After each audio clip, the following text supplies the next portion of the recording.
Hello बच्चों, let's read this question. The question says nucleophilic aliphatic substitution reaction is given by those compounds which have electron-rich groups as a living group. Less is the basicity of living group, more is its living power. Rl plus Nu negative gives Rnu plus L negative. In the given reaction, L is the living group which leaves as a nucleophile. Nu negative is the incoming group which is always nucleophilic in character. The reaction is nucleophilic substitution reaction which can be unimolecular or bimolecular reaction. Which one of the following is a strong base but poor nucleophile? Option A CH3 negative, B OH negative, C CH3 CH CH3 O negative, and D is CH3C CH3 CH3O negative, that is the third butoxide ion. बच्चों इस question में हमसे पूछा गया है कि हमारा इनमें से कौन एक स्ट्रॉन्ग बेस होगा लेकिन एक पुअर न्यूक्लियोफाइल होगा, और हमें एक रिएक्शन दे रखी है जिसमें हमारा आरएल एक न्यूक्लियोफाइल के साथ रिएक्ट कर रहा है और हमारा वहां से लिविंग ग्रुप निकल रहा है। एक काइंड की न्यूक्लियोफिलिक सब्स्टिट्यूशन रिएक्शन हमें दी गई है। तो फर्स्ट ऑफ ऑल बात करते हैं इस क्वेश्चन में हमारे की कंसेप्ट के बारे में। की कंसेप्ट क्या होगा बच्चों? हमारे पास कोई भी स्पीसीज एक स्ट्रॉन्ग बेस और एक न्यूक्लियोफाइल किस चीज पर डिपेंड करता है, इसको समझते हैं। जो हमारे पास न्यूक्लियोफाइलिक नेचर होता है वो किसके रिस्पेक्ट में बताया जाता है? हमारे पास कार्बन के रिस्पेक्ट में बताया जाता है कि हमारा जो न्यूक्लियोफाइल है वो किसी इलेक्ट्रोडेफिशिएंट कार्बन पर कितना इफेक्टिवली अटैक कर पा रहा है, कितना इफेक्टिवली वो इजीली अटैक कर रहा है अगर हमारा एक कार्बन इलेक्ट्रोडेफिशिएंट है, इलेक्ट्रोफिलिक नेचर का। तो ये बताया जाता है हमारे कार्बन के रिस्पेक्ट में। और जो हमारा बेसिसिटी होती है बच्चों, वो जनरली हम किसके रिस्पेक्ट में बताते हैं? हमारे हाइड्रोजन के रिस्पेक्ट में, that is H plus proton के रिस्पेक्ट में, कि हमारा कोई अच्छा बेस कितना इजीली इस H प्लस को एब्स्ट्रैक्ट कर लेता है, ये होती है बेसिसिटी। तो there is a difference between nucleophilicity and basicity, और न्यूक्लियोफिलिक नेचर और बेसिक नेचर। अब हमारे पास देखते हैं हमारा अगर कोई न्यूक्लियोफाइल या कोई स्पीसीज H प्लस को इजीली एब्स्ट्रैक्ट कर लेगा लेकिन कार्बन पर अच्छे से इफेक्टिवली अटैक नहीं कर सकता, तो वो एक पुअर न्यूक्लियोफाइल होगा लेकिन एक स्ट्रॉन्ग बेस होगा। तो first of all option A में दिया है हमें CH3 नेगेटिव, CH3 नेगेटिव, जिसको मैं ऐसे लिखा सकता हूँ। यहाँ हमारे पास C के ऊपर नेगेटिव चार्ज है। बच्चों यहाँ नेगेटिव चार्ज C पर बहुत ज्यादा कंसंट्रेट हो रहा है, तो हमारे पास अगर कोई H प्लस आता है तो ये इसको इजीली एब्स्ट्रैक्ट कर सकता है, तो ये एक अच्छा बेस है और ये बन जाएगा CH4। तो ये एक स्ट्रॉन्ग बेस है। और वहीं मैं बात करूं हमारे पास कोई इलेक्ट्रो डेफिशिएंट कार्बन आ रहा है, से C double bond O C, एक कार्बोनाइल सब्सटेंस है, और यहाँ हमारे पास जो CH3 नेगेटिव है, क्योंकि इसके ऊपर कार्बन के ऊपर नेगेटिव चार्ज है, इसके पास इलेक्ट्रॉन रिच स्पीसीज है, तो ये इजीली यहाँ अटैक कर सकता है। इसका साइज भी बहुत छोटा है, साइज भी स्मॉल है, ये इजीली यहाँ पर अटैक कर सकता है और हमारे पास एक न्यूक्लियोफिलिक सब्स्टिट्यूशन रिएक्शन दे सकता है। अगर यहाँ RL हो, यहाँ R ग्रुप लगाओ और यहाँ एक लिविंग ग्रुप लगाओ, तो ये किस में कन्वर्ट हो सकता है? RC डबल बॉन्ड O और CH3 के अंदर इजीली, और यहाँ से लिविंग ग्रुप निकल जाएगा क्योंकि ये हमारे पास C पर अटैक करेगा, ये पाई बॉन्ड ऊपर जाएगा O नेगेटिव, फिर वापस नीचे आएगा और यहाँ से L नेगेटिव इजीली निकल सकता है। तो ये एक स्ट्रॉन्ग बेस भी है और एक स्ट्रॉन्ग न्यूक्लियोफाइल भी है, स्ट्रॉन्ग न्यूक्लियोफाइल भी है। अब बात करते हैं हमारे पास ऑप्शन नंबर सेकंड के अंदर जिसमें हमें मिला था OH नेगेटिव। ये हमारे पास कौन होता है? OH negative. तो बच्चों हमारे पास OH नेगेटिव कैसा होता है? बेसिक नेचर का होता है। ये भी ऑक्सीजन के ऊपर हमारा बहुत सारा नेगेटिव चार्ज कंसंट्रेट हो रहा है, अगर कोई प्रोटॉन आएगा तो ये उसको भी एब्स्ट्रैक्ट कर लेगा और कन्वर्ट हो जाएगा हमारे H2 के अंदर। सिमिलरली अगर यहाँ पे भी कोई हमारा इलेक्ट्रॉन डेफिशिएंट कार्बन आ जाता है, जैसे कि कार्बोनाइल कार्बन, ये हमारा R है और ये हमारे पास एक कोई लिविंग ग्रुप है, तो हमारा OH नेगेटिव यहाँ पे इजीली अटैक कर सकता है और ये एज अ न्यूक्लियोफाइल भी काम कर सकता है क्योंकि इसके पास इलेक्ट्रॉन रिच स्पीसीज है। ये भी, ये ऊपर जाएगा फिर नीचे जाएगा और ये L नेगेटिव निकल जाएगा, तो ये भी कन्वर्ट हो सकता है RC डबल बॉन्ड O और OH और साथ में L। तो इस तरह से ये एक स्ट्रॉन्ग बेस भी की तरह भी काम कर सकता है और स्टिक स्ट्रॉन्ग न्यूक्लियोफाइल की तरह भी काम कर सकता है। हम इसको बोलेंगे ये स्ट्रॉन्ग बेस भी है एंड न्यूक्लियोफाइल भी है।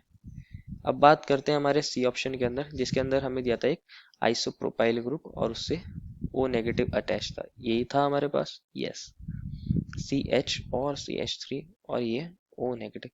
अगर इसको आप ध्यान से समझोगे तो हमारे पास बच्चों ये दो CH3 ग्रुप यहाँ प्लस आई इफेक्ट दिखा रहे हैं, इलेक्ट्रॉन रिलीजिंग ग्रुप होते हैं, ये इंडक्टिव इफेक्ट दिखाते हैं, तो यहाँ पे इलेक्ट्रॉन डेंसिटी को O के ऊपर बढ़ा देते हैं। अगर O के ऊपर इलेक्ट्रॉन डेंसिटी बढ़ जाएगी तो अगर कोई H प्लस आएगा ये इजीली उस पर अपने इलेक्ट्रॉन्स को डोनेट कर देंगे और ये एक स्ट्रॉन्ग बेस बन जाएंगे, दैट इज CH3 CH और यहाँ पे CH3 और OH। तो ये क्या हो गया, एक स्ट्रॉन्ग बेस बन जाते हैं। सिमिलरली अगर हमारे पास कोई कार्बोनाइल कार्बन आ जाता है, मान लीजिए ये वाला, ये कोई लिविंग ग्रुप है, तो अगर हमारा CH3CH और CH3O नेगेटिव उससे रिएक्ट करेगा तो ये एज अ न्यूक्लियोफाइल यहाँ पे अटैक कर सकता है और ये हमारा बॉन्ड ऊपर मूव करेगा फिर नीचे और लिविंग ग्रुप निकल जाएगा। तो यहाँ पे भी हमारी सब्स्टिट्यूशन रिएक्शन हो सकती है। ये हमारे पास कौन आ जाएगा, O, और यहाँ कौन अटैच है, CH और CH3 और CH3। लेकिन बच्चों ये वाला जो न्यूक्लियोफिलिक अटैक होता है ये कंपैरेटिवली वीक होता है, क्योंकि जो हमारे पास न्यूक्लियोफाइल जा रहा है उसके पास बच्चों यहाँ दो दो CH3 ग्रुप है। ऑल्दो हमारे पास इलेक्ट्रॉन डेंसिटी O के ऊपर बढ़ रही है, ये मतलब इसके लिए अटैक करना इजी है, लेकिन ये जो बल्कि ग्रुप हैं ये एक स्टेरिक हिंड्रेंस ऑफर करते हैं जिसकी वजह से यहाँ थोड़ा सा न्यूक्लियोफिलिक नेचर कम हो जाता है। तो ये एक अच्छा न्यूक्लियोफाइल नहीं होता, मतलब हम इसको बोल सकते हैं not good nucleophile as compare to A and B, not good nucleophile. अब बात करते हैं हमारे पास ऑप्शन नंबर डी के अंदर। यहाँ क्या लग रहा था बच्चों, स्टेरिक हिंड्रेंस ऑफर हो रही थी, स्टेरिक हिंड्रेंस, इस दो दो CH3 ग्रुप हिंड्रेंस ऑफर कर रहे थे। एंड लास्ट ऑप्शन में हमें दिया एक tert butoxide ion, that was option number D. ये है हमारा CH3C CH3 और यहाँ पे CH3 और O नेगेटिव। सिमिलरली बच्चों यहाँ पे भी बच्चों तीन हमारे CH3 ग्रुप है जिनका प्लस आई इफेक्ट काम करता है, ये भी इलेक्ट्रॉन डेंसिटी को बढ़ा देंगे हमारे O के ऊपर, एक प्लस आई ए और एक प्लस आई ए और एक प्लस आई ए। तो यहाँ पे भी ये इलेक्ट्रॉन डेंसिटी बढ़ा देंगे। अगर हमारे पास कोई H प्लस आएगा तो ये उसके ऊपर इजीली अटैक कर लेंगे, H प्लस का साइज छोटा है, इस पर अटैक करना इजी है। यहाँ कोई और ग्रुप नहीं है जो हमारे CH3 ग्रुप को हिंड्रेंस ऑफर करेगा, तो यहाँ पे क्या बन जाएगा, CH3 CH और CH3 और यहाँ पे CH3 था और यहाँ एक्चुअल में OH बन गया, हमारा क्या बन गया है, OH, that is a tertiary alcohol, OH। तो ये अच्छे बेस होते हैं, स्ट्रॉन्ग बेस, क्योंकि इजीली H प्लस पर अटैक कर सकते हैं। लेकिन वही बात करूं हमारे एज अ न्यूक्लियोफाइल के बारे में, कि अगर एज अ न्यूक्लियोफाइल इनको अटैक करना हो तो क्या होगा, ये CH3 है और ये CH3 ग्रुप है और यहाँ ऑक्सीजन पे नेगेटिव चार्ज है। मान लीजिए हमारा कोई इलेक्ट्रॉन डेफिशिएंट कार्बन है, RC डबल बॉन्ड हो L। तो क्या होता है जब ये एज अ न्यूक्लियोफाइल काम करते हैं, हमारे कार्बन पर अटैक करना चाहते हैं, तो ये यहाँ पे अटैक करेंगे और ये पाई बॉन्ड ऊपर मूव करेगा। अगर आप इस चीज को समझ पा रहे होंगे तो यहाँ बच्चों तीन तीन CH3 ग्रुप है जिनका साइज बड़ा होता है बहुत, तो इनके लिए यहाँ अटैक करना इतना अच्छा, इतना सुटेबल, इजी नहीं होता। तो इतना इजीली अटैक नहीं कर सकते क्योंकि यहाँ बहुत सारी स्टेरिक रिपल्शन होती है, स्टेरिक रिपल्शन। जो हमारा कंपाउंड है, रिएक्टेंट है जिस पर ये अटैक कर रहे हैं, वो इनको स्टेरिक रिपल्शन ऑफर करते हैं। तो ये बहुत वीक न्यूक्लियोफाइल की तरह एक्ट करते हैं, या फिर ऐसा बोल सकते हैं पुअर न्यूक्लियोफाइल की तरह एक्ट कर रहे हैं। हमारा यहाँ पे जो रेट ऑफ रिएक्शन भी होगा वो बहुत ज़्यादा स्लो हो जाएगा, बहुत ज़्यादा कम होगा, प्रोडक्ट की यील्ड भी बहुत ज़्यादा कम हो जाएगी। ये हमारा डबल बॉन्ड हो और CH3 CH3 CH3, in certain cases ये रिएक्शन होती हुई नहीं है। यहाँ पे कुछ और रिएक्शंस हो सकती है, एलिमिनेशन हो सकती है, लेकिन न्यूक्लियोफिल की तरह ये अटैक नहीं कर सकता। तो ये बहुत ज़्यादा यील्ड कैसी होगी इसकी, स्लो, वेरी, रेट कैसा हो जाएगा इसका, स्लो, रेट स्लो हो जाएगा काफ़ी ज़्यादा, क्योंकि रिएक्शन होना नहीं चाहेगी।